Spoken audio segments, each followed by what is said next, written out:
dish that is first cooked on the stove and then baked in the oven, so it sets up beautifully. It keeps incredibly well, so you can eat it warm out of the oven. You can have it as it's chilled over the afternoon as a quick beautiful lunch with a side salad. You can have it as a leftover with hot sauce out of the fridge tonight at midnight. It goes so well with easy, quick family meals or elevated, lovely brunch spreads. So it kind of does it all. So we're making a spring frittata today, which I think is very open to interpretation. You can highlight whatever spring vegetables are speaking to you. I'm going to use asparagus, which I think adds a beautiful pop of color. I love the flavor. It holds really nice texture throughout the cooking process. I'm going to pair it with some leeks. I love their sweet oniony flavor that they bring. And then I had a yellow bell pepper in my fridge, and I thought, why not? We could use this little sweet juiciness in this frittata. Obviously it's me, so we're using lots of different herbs. I have parsley here, I have dill, I have marjoram, which is kind of like a slightly more mild oregano. Use fresh oregano if you have that. You could use basil in here, that would be beautiful. You could use tarragon, any soft herb, thyme would go really well here. And then you need your egg base. And it could be as simple as just your eggs whisked together, but I like to really bulk it up with some additional dairy. You can use yogurt, half and half, heavy cream, whole milk. You could use skim milk, but I'm not sure I would. Cheese of any kind, pretty much. Nice, flavorful, but melty, French or Spanish cheese is a lovely mix in here. But I'm going to use feta because I like how creamy and beautiful and salty it is. And I like that it holds little pops of itself throughout the mix and brings a lot of flavor. So let's make a gorgeous spring frittata. Okay, so the first thing we're gonna do is actually start to saute up our veg. And we're gonna build that base up with our leeks, and also I have some shallots, so I'm gonna use those too. I find when you're making an egg and cheesy mix that you really can't go wrong with an assortment of onions, but you can or onion family items, but you could definitely use just leeks, just shallots, yellow onion, red onion, whatever you have. We have talked about cleaning leeks before. Leeks have a tendency to trap silt and like dirt in their layers. You can basically just split them down the middle like so. I left the root intact down here at the base so that they hold together. And give them a quick rinse. Well, first of all, you should peel off these outer layers that are kind of limp. That's not exciting. But you can see there's sometimes little bits of dirt that get trapped in these layers through their growing process. This is actually lovely and clean. But go ahead and give them a quick rinse at this point. Yeah, see down there, you can have a little dirt situation. Got to get rid of that. Go ahead and rinse them and then give them a spin, or you can cut them first when they're beautifully held intact like this and then rinse and dry them, which is sort of the preference I have, just because otherwise you got to rinse them and dry them and then try to chop them, and it's a little bit more of a chaotic experience. I am going to use even these slightly darker green upper parts because this is all going to get sauteed and they bring lots of flavor and they will soften up through that saute experience. So you don't need to worry about only using the most tender light green portions of the leek. Gonna get myself a salad spinner and then start to add my leeks in here. Okay, I'm gonna work my way through the rest of these leeks. Meet me at the sink. Usually I'm just filling the bowl with some water and giving it a quick toss. And then you just give it a quick toss to release as much water as you can. And we're gonna give this a quick dry. You lose a few tendrils along the way with the chopping before the rinsing, but I'm telling you, it does make your life a little bit easier. Okay. So these are nice and dry now, ready to saute. Let's just chop up our shallots quickly and then we will saute them all together. That's a good number of leeks. I feel like they are gonna wilt down a little bit, but I feel like that might be enough punch of onion. I might only need one shallot. Yeah, I feel like one shallot should be enough. Try when you're peeling them, try not to slice through your root here at the base because that is really gonna help you when you're chopping, make sure that the whole thing stays intact. It just makes it much easier to fly right through. Let's get a little olive oil and a little butter melting in a pan. Let's start with like 2 tablespoons of olive oil because we're also going to use 2 tablespoons of butter. So olive oil is there to make it so that the butter will not burn as quickly because it is a more delicate fat. But the butter is there to give us color, browning, nuttiness, richness, and the wonderful flavor that is butter. Let that butter melt and froth over high heat. Leeks are going in. I can smell the beauty of this mix already happening, and our shallots. You know, most people, smart people, just carry this over. Just take your cutting board to the stove. Much easier. Okay, so I gotta tell you, when it comes to cooking onions, leeks, things of this nature that have some water content to them and tons of flavor to develop, I let them cook first without any salt, so they release that first batch of evaporated water. And then I salt them, and it squeezes even more liquid out, which just concentrates the flavor, makes them extra sweet. Obviously adds a little savory moment too. So the first cook here, I'm not gonna add any salt yet. I'm just gonna give our leeks and our shallot a quick toss to coat in that butter and that olive oil and really start to develop that flavor. While our leeks and shallot are sauteing, we can go ahead and chop up our asparagus. This is not the skinniest of asparagus. You really ideally wanna find like those fresh little kind of like baby spring, very thin stems. But these are going to be delicious anyway. Do not chop the sort of top parts so tiny because they're already so delicate, this sort of like floral component of the asparagus. I like to kind of leave them because they're pretty and they're nice little bites, and then there's a variety of textures happening in your frittata. You have some larger pieces of vegetable, maybe not this quite that large, like an inch long. And then as we get into the tougher pieces of the stems, you can go ahead and make your chop a little bit thinner. And the one sort of rule of thumb with asparagus is you want to stop before the stalk gets woody, which is the point at which the asparagus naturally snaps, were you to hold it up and snap it. So for instance, if I take a new one, so like that portion you actually don't want to use to chop, which is conveniently the amount I did not chop. I smell good things happening over here. So wake up all your senses when you're cooking. Got to pay attention to what's going on. You can see they've wilted down a tremendous amount already just in that minute or two of sauteing. All that steam is coming off. At this point, that first bit of water has evaporated. So I'm going to go in with some kosher salt. Start with half a teaspoon just to begin that saute. You can always add more. You don't want these to be too salty. Let those continue cooking down. If you need a fast frittata, you don't need to wait for these to caramelize. You can add the veggies in now and just make a lovely sauteed vegetable frittata. But if you have time, let the onions cook a little bit longer. Let more of that liquid dissipate, and you will get an even more sweet and nutty and caramelized flavor to your eventual dish. I'm going to add our chopped asparagus to our lettuce thinner, which is coming in really handy, and we will add that to the onion mix in a second. But first, we can actually work our way through our pepper, and then we will start making our egg mix. If your board is slippery, you want to just give it a quick dry so that you aren't slipping around. And then just get our pepper going.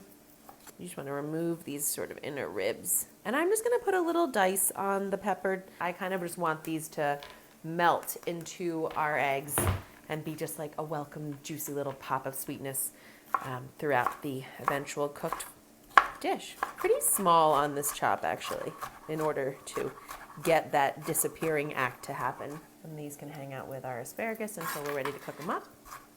And you guys know, I told you, I just found this in my fridge. This was not an original idea for the recipe. So if you only want to use the asparagus, do that. If you only want to use the leeks and shallots, honestly, nobody's going to complain. You don't need to make this dish any more come. Look at how golden brown little pieces of this mix are getting. So gorgeous. Okay, that is the caramelization we were talking about that we decided to wait patiently for, and I'm so glad we did. And you can see there's still some steam coming off, but it's not a wet mix anymore. You know, before it looked a little bit like it was like there was water in the pan. Not anymore. It's all getting nice and dry. Okay, what I was saying is, though, you don't need to make this dish complicated. It really is just meant to be an effortless and easy, but still impressive kitchen move. I also don't want to overwhelm my eggs. I feel like maybe that's enough. Our leeks look great. Let's go ahead and add our asparagus and our peppers in to the mix. Give it a toss. Let's see how much of a mess I can make in my kitchen today. Perfect. This is a lot of vegetables. I might have overdone it a little bit. I was very excited about overloading the vegetable count in our frittata and making enough to feed a crowd. Don't futz with it too much. Carve those little pockets for the steam again. Okay, this has been sauteing for 2 or 3 minutes. I want to give it a quick taste and see how we're working.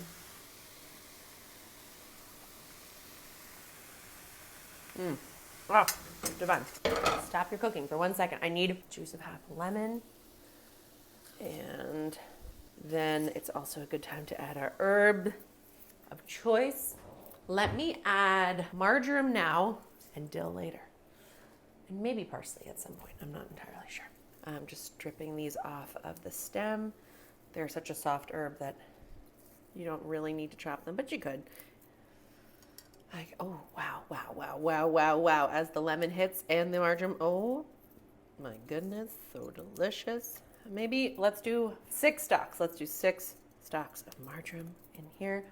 Give that a quick mix and let the residual heat of these veg just melt some of that marjoram flavor throughout, absorb that lemon juice. Okay, so we're gonna take half of what's in this pan and put the other half aside for a second. And I'll show you why. Oh, look, even just this, like tucking into this beautiful spring vegetable medley, put a little fried egg on there, a little chili salt, a little fresh lemon zest.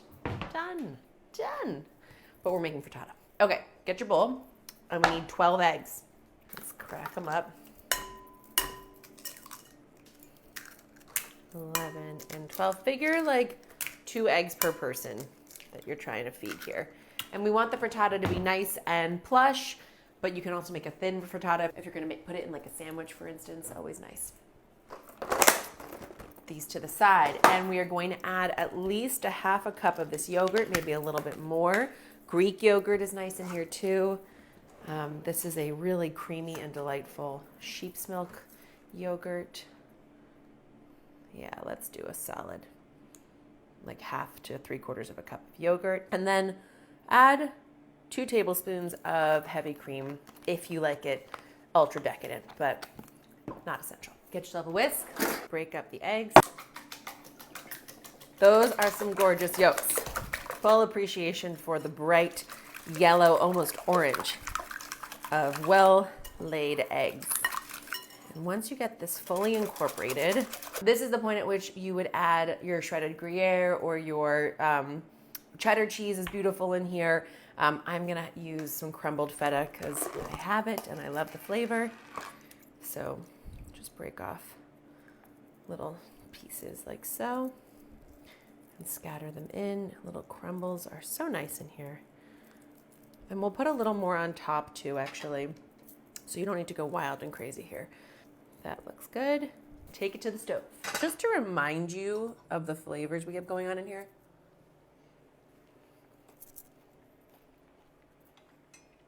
This is an amazing combo. It's a little sweet. It's got plenty of savoriness to it. That tiny hit of lemon just brings like a hint of freshness. Get your heat back over a medium high here. And you remember, I only have half my veg mix in here, and you'll see why. Pour your eggs and feta and cream and yogurt right over top. And then using your wooden spoon, once the base starts to set, we are going to begin moving our eggs around to create these lovely soft curds that begin to form the body of your frittata. And then we will add the rest of the veg once that base has started to set, because you don't want everything just sinking to the bottom. You want a nice scattering of flavor throughout the mix. And if the eggs are too loose, they don't really let that happen. Just giving it a once over around the edge, and then I just move it a couple times through the bottom. And now we'll just let it heat up, and then we'll start doing our curd forming. And don't get impatient and try to turn the heat up, because then you'll get dry eggs. Dry frittata is not what we're going for. We want flavorful, rich, full-bodied frittata. Oh, okay. Here we go. Now, as I bring my spoon around, see I have that formed egg that I'm lifting and turning off into the rest of the mix? That's what we're hoping for. And as the pan comes back to heat, this will happen a little faster, but looking good. So then as I push and pull down the center, you can see it sort of creates that parting of the seas effect. That's good. That means we're starting to set up. Our curds are starting to form. Okay, at this point, when you're probably 3/4 of the way cooked with your eggs, shake it out, kill the heat, get the rest of your veg, mix, and start to just add it in little piles, little scatterings over the top of our frittata. If there feels like there's a lot of veg because you went heavy-handed like I did, you can just kind of push a few into the mix so that you get a nice balance of flavors throughout your frittata. Then give it a little shake like so.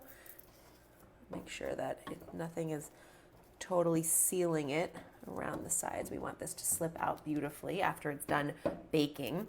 I'm going to add a little bit more fresh feta at this point just to the surface. Just a couple little crumbles here. That will get a nice toasty effect from the heat of the oven. And now we're going to take this to a 375-degree oven for about 15 to 18 minutes. It lets the frittata finish setting up, finish cooking, and you are left with a gorgeous, fully loaded spring frittata.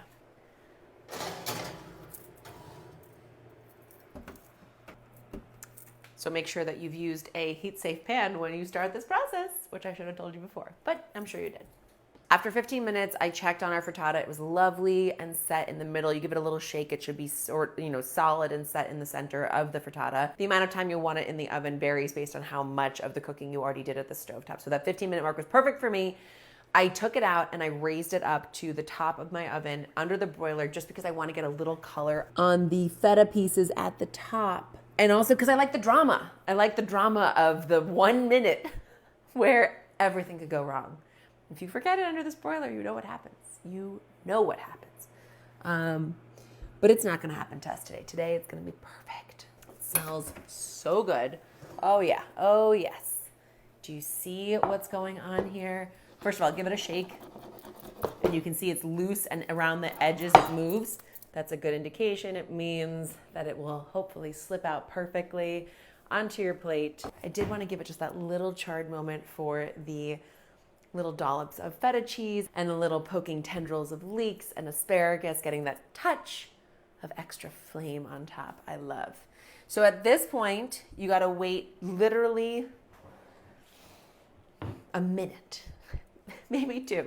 Just let it set in the pan for a minute just so you don't turn out. It'll make your life easier when you're trying to slip it out of the pan, just to give it that extra second to set up. We have one issue, which is that pan is walled like this as opposed to like this as it would be in a saute pan. So we're going to have a slightly more difficult time slipping out of the pan. If you're making a smaller frittata or you had a bigger pan shaped with its edges like this, you will have no issue and you can just slip it right onto the plate.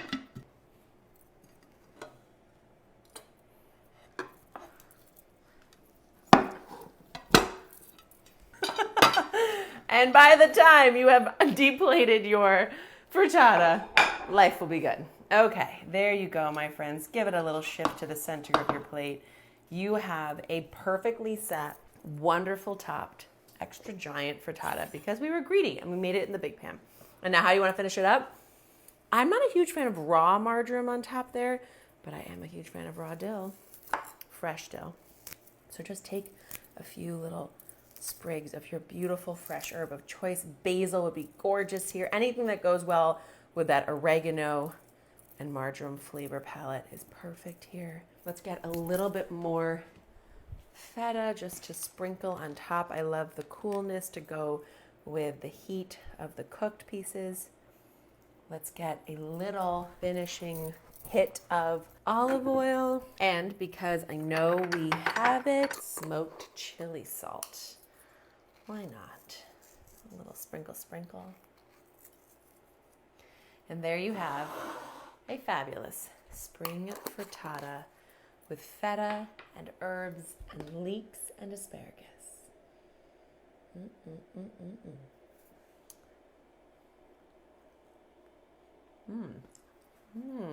Even the burn parts are good. Okay, let's taste it. Guys, the chili salt, delightful. This is an enormous frittata. Just putting it out there. We really went to town here. You can see the eggs are perfectly set. Everything is lovely and cooked. Lots of vegetables scattered through layer by layer, nothing just settled at the bottom so you get just a sad, lonely egg at the top. You're going to get flavor in every bite.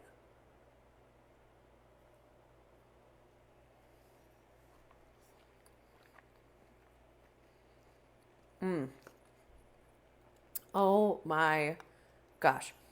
We didn't overcook the asparagus in the beginning, so it still has a wonderful bite to it. Really tender. The saltiness of that feta and the creaminess it brings scattered into each slice. And then a few charred moments on top. Hints of marjoram and lemon dancing along. Happy Mother's Day. Enjoy. And welcome to one of your new favorite spring bites.